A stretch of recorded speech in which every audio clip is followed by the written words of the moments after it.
Assalamualaikum warahmatullahi wabarakatuh. Materi kedua dari pelajaran farmakognosi yaitu tentang getah, damar, dan malam. Yang pertama ada Balsamum peruvianum atau balsam Peru dari tanaman asal Myroxylon pereire dan keluarga Papilionaceae. Zat berkhasiat utamanya 50-60% sinamide, 20-30% damar, asam benzoat, asam sinamat, vanilin, dan peruvinol.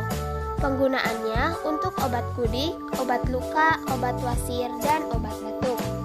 Sediaan dari balsam Peru ini yaitu Peruviani unguentum dan Balsamum papillare.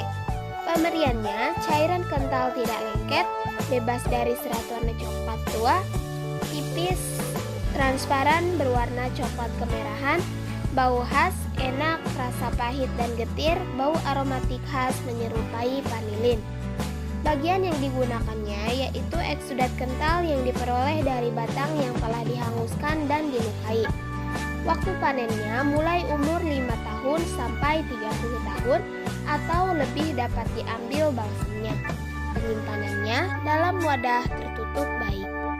Yang kedua, Balsamum tolutanum atau balsam tolu dari tanaman asal dan keluarga yang sama dengan balsam Peru.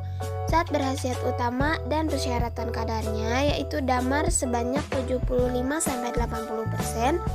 Alkohol dari ester tersebut adalah toluresinotanol. Asam-asam aromatik sebanyak 36%, asam sinamat bebas 12% dan asam benzoat bebas 8%. Minyak atsiri yang amat aromatik sebanyak 1,5-3% dan terdiri atas benzil benzoat, bensil sinamat, filandren, dan farnesol. Penggunaannya untuk obat batuk dan fiksatif. Pemberiannya bau aromatik mirip buah vanilin, rasa aromatik. Jika dihangatkan dan ditekan di antara dua lempeng kaca dan diperiksa dengan kaca pembesar, tampak hablur asam sinamat. Bagian yang digunakan, balsam yang diperoleh dengan penorehan batang. Cara panennya dibuat irisan-irisan berbentuk huruf V yang sedemikian dalam sampai mengenai kayunya. Cairan yang keluar ditampung dalam cawan-cawan kecil. Penyimpanannya dalam wadah tertutup baik. Yang ketiga, benzoinum atau kemenyan Sumatera dari tanaman asal Styrax benzoin dan Styrax paralleloneurus dan keluarganya Styracaceae.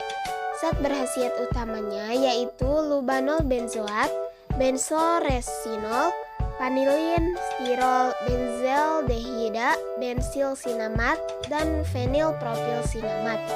Penggunaannya untuk bahan pengawet obat batuk dan tinktur untuk antiseptikum. Pemberiannya masak keras rapuh tersusun atas butiran agak putih yang terbenam dalam masa bening berwarna coklat keabuan hingga coklat kemerahan, bau khas enak dan rasa agak getir. Bagian yang digunakan damar balsamik yang diperoleh dengan penorehan batang. Cara panennya, setelah pohon mencapai umur 6 tahun, dibuat luka dekat asal cabang yang terendah. Cairan yang pertama keluar adalah yang terbersih, kemenyan yang paling putih, bau yang paling enak. Pembuatan luka dapat diulangi tiap tahun. Sediaannya benzoes tinctura dan disimpan dalam wadah tertutup baik. Yang keempat ada Chrysarobinum atau Chrysarobin dari tanaman asal Andira aroraba dan keluarga Papilionaceae. Zat berkhasiat utamanya yaitu 70% Chrysarobin, hasil reduksi dari asam krisofanat atau metil dioksiantrakinon. Penggunaannya untuk obat psoriasis, obat trichopitosis. Pemberiannya serbuk hablur renik ringan, warna kuning atau coklat kekuningan, tidak berbau dan tidak berasa. Bagian yang digunakannya campuran zat yang diperoleh dengan penyarian araroba yang terdapat dalam rongga batang. Sediaannya Chrysarobini unguentum. 5. Gumi akasie atau gom Arab, akasia dan gumi mimose dari tanaman asal akasia Senegal dan keluarganya Papilionaceae. Zat berkhasiat utamanya arabin dan enzim dari tipe oksidase. Penggunaannya untuk bahan penolong pada pembuatan sediaan obat. Pemberiannya hampir tidak berbau, rasa tawar seperti lendir. Bagian yang digunakannya, eksudat gom kering yang diperoleh dari batang dan dahan. Cara panennya, gom Arab keluar sendiri dari retakan-retakan kulit batang dan mengeras di udara. Tanaman yang telah berumur 6 tahun mulai dapat diambil gomnya. Jenis-jenisnya ada dua, yaitu gom Arab atau gom Kordofan dan gom Senegal. Penyimpanannya dalam wadah tertutup baik, sedangkan keterangannya 5 abad sebelum Masehi oleh Herodotus sudah ditulis tentang pemakaian gom Arab oleh orang Mesir purba untuk dipakai sebagai perekat. Hippocrates pada tulisan-tulisannya antara 450 sampai 350 tahun sebelum Masehi menyebabkan penggunaan gom Arab sebagai bahan obat. Selanjutnya yang keenam ada Gummi arabisi desenzimatum atau gom Arab bebas enzim dari tanaman asal dan keluarga yang sama dengan gom Arab. Zat berkhasiat utamanya juga sama seperti gom Arab, hanya tanpa enzim oksida. Penggunaannya untuk zat tambahan. Pemberiannya lempeng tipis, hampir tidak berbau, rasa tawar seperti lendir. Pembuatannya, bagian gom Arab dicampur dengan 1,5 bagian air, campuran dipanaskan dalam aliran uap air selama 1 jam atau dalam uap air bersuhu 107 derajat selama 30 menit. Campuran diratakan sebagai lapisan-lapisan tipis pada lempeng kaca, kemudian dikeringkan. 7. Mira atau mira dari tanaman asal Commiphora molmol dan keluarga Burseraceae. Zat berkhasiat utamanya 40-70% gom, 25-45% damar. Penggunaannya untuk pembuatan dupa dan parfum, tinktura mira untuk obat kumur. Pemberiannya bau aromatik enak, rasa pahit dan getir jika digerus dengan air terbentuk emulsa berwarna kuning.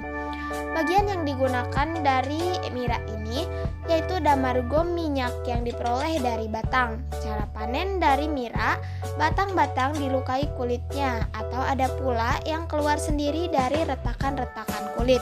Jenis-jenis mira yaitu mira Somali dan mira Arab. Sediaannya tinktur mire untuk Colutorium adstringans.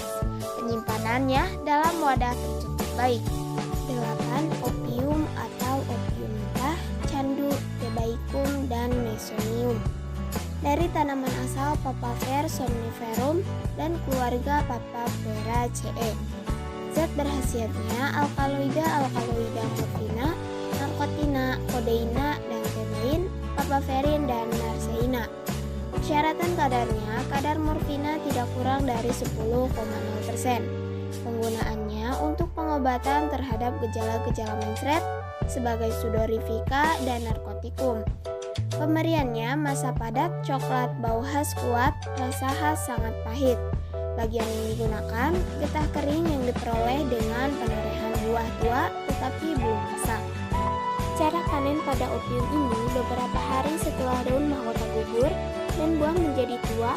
Pada buah ditorehkan garis-garis mendatar, tegak lurus atau berpiling seperti kumparan. Getah yang keluar dibiarkan mengering 24 jam, kemudian dikupas dengan pisau tumpul. Jenis-jenisnya diantaranya ada opium Turki dan opium Macedonia. Sediaannya diantaranya opi extractum dan opi pulvis. Penyimpanannya dalam wadah tertutup baik dan terlindung cahaya. 9. Papainum atau papaina dari tanaman asal Carica papaya dan keluarga Caricaceae. Zat berkhasiat utamanya yaitu enzima proteolitik. Penggunaannya untuk membantu pencernaan zat putih telur dan diberikan dalam bentuk serbuk, pil, tablet, dan eliksir. Pemberian dari papainum ini yaitu putih atau putih kelabu, berbau khas, rasa lemah mirip pepsin, sangat mudah terurai. Bagian yang digunakannya getah buah mentah atau hijau dan getah daun.